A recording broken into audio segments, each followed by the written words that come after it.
During World War II, the United States and the USSR were unlikely allies against a common enemy, Adolf Hitler and the Nazis. However, after the war, they no longer had any real reason to continue being friendly to each other. With ever-increasing global connections, it became important for nations to practice similar economic and political policies in order to trade peacefully with each other. Unfortunately, the USSR's Stalinist communism and the United States' neoliberal capitalism were in stark contrast, and the other's mirror was a threat to the other. Thus, the Cold War lay on the horizon, with both countries steadily trying to undermine the other, without any open hostility. So, how did this dangerous rivalry start in the first place? For that, we will have to study the consequences of the horrific Second World War. The tensions between the US and USSR could be seen as far back as 1943. After the surrender of Germany, the Big Three, UK Prime Minister Winston Churchill, US President Franklin D. Roosevelt and Soviet Premier Joseph Stalin met in Tehran, to plot the direction that the post-World War would take. At one point, they absolutely disagreed upon was Poland. Poland suffered terribly at the hands of Hitler's Blitzkrieg. It had two governments in exile, one communist and the other anti-communist. Considering that Poland was the USSR's neighbor, Stalin wanted the communist government to rise to power. This would help the Soviet Union, as Poland would then act as a buffer from further possible attacks from the West. On the other hand, Roosevelt and Churchill wanted the Polish people to choose their own government. In 1945, another conference was held in Yalta between the Big Three. Stalin insisted on the same demand. The other two then reluctantly conceded to a communist-dominated provisional government.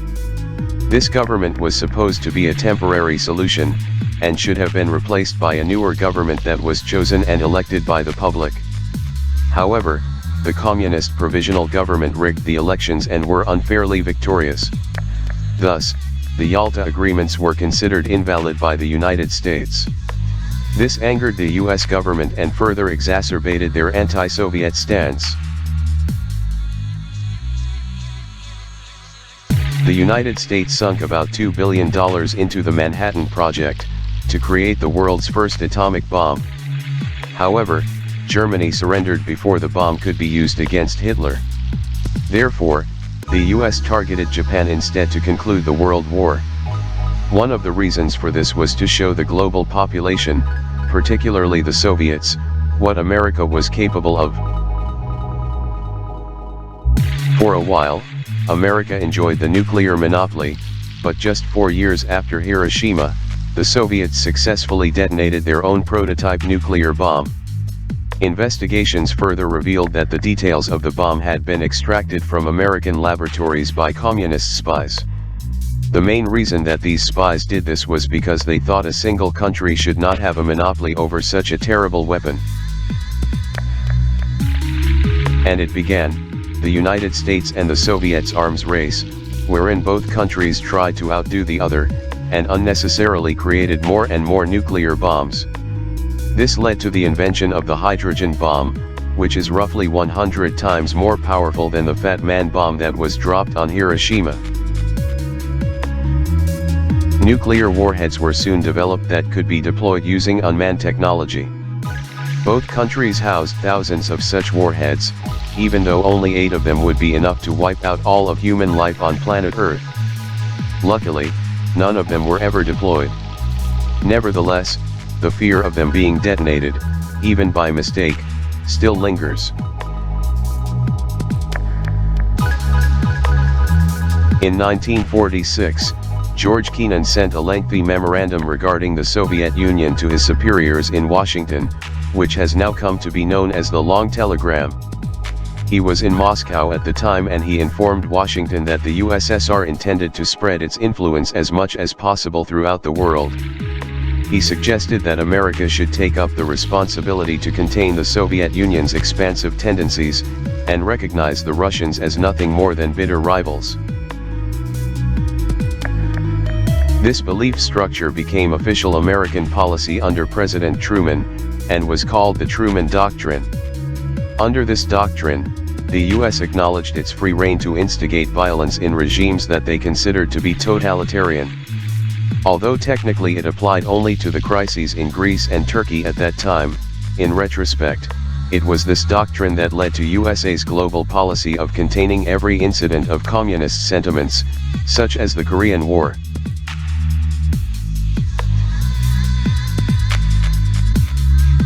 During the Second World War, Korea was occupied by the Japanese, but after Japan's surrender, Korea had other problems to deal with. The northern part was controlled by the Soviets, while the southern part was in the hands of the Americans.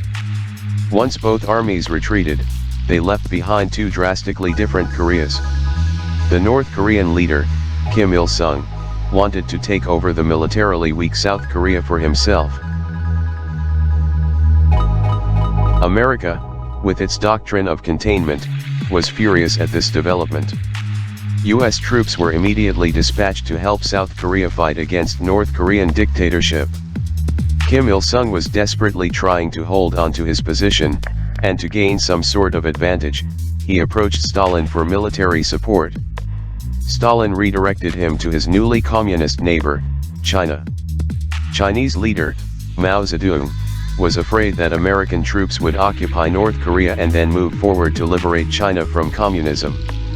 Thus, the Chinese army did not hesitate to engage the USA on the Korean battlefield. The two sides eventually reached a stalemate, and the fighting stopped. In a way, the Korean War continues to this very day. Political and military support related to the fight against communism was also accompanied by economic foreign policies, such as the Marshall Plan.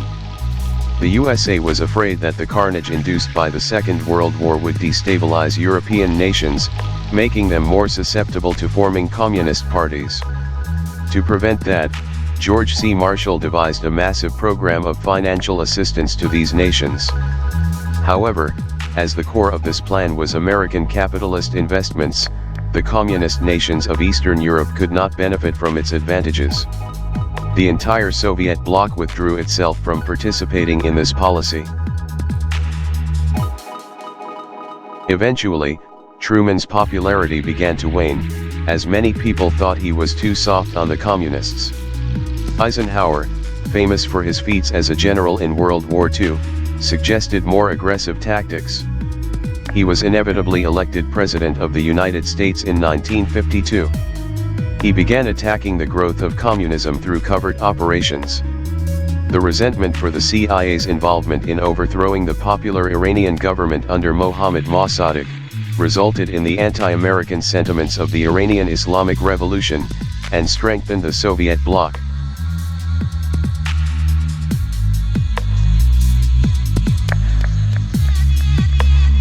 Korea was not the only country to be torn between the Americans and the Russians.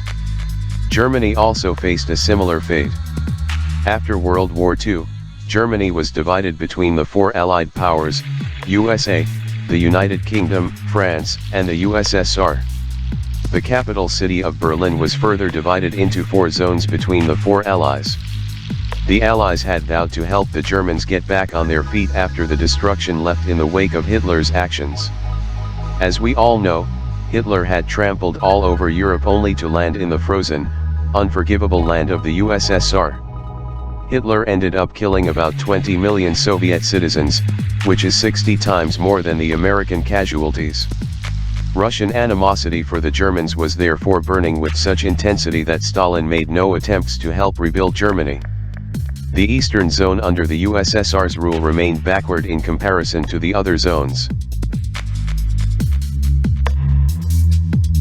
By 1948, the Western Allies combined their three zones under one administration, which eventually became the Federal Republic of Germany, better known as West Germany. Stalin saw this as anti-Soviet and placed a blockade on West Berlin. This USSR-controlled zone strengthened further to become the German Democratic Republic, also known as East Germany. The country remained divided like this for the next 40 years. West Germany began to prosper miraculously, while East Germany suffered terribly. Envious of West Germany's success, East Germans started migrating there in large numbers. The USSR, thoroughly annoyed by this outcome, ended up building the infamous Berlin Wall, to prevent this mass migration. The wall literally cemented the absolute hatred between the USA and the USSR. The Cold War was thus inevitable in a world torn between Western capitalism and Soviet communism. It led to disastrous events, such as the war in Vietnam, the Cuban Missile Crisis, the Soviet occupation of Afghanistan, and many more unfortunate events. Fortunately, the communist experiment failed and the threat of the Cold War is now nothing more than history. If you have feedback, please comment below. Thank you for watching, and please don't forget to subscribe.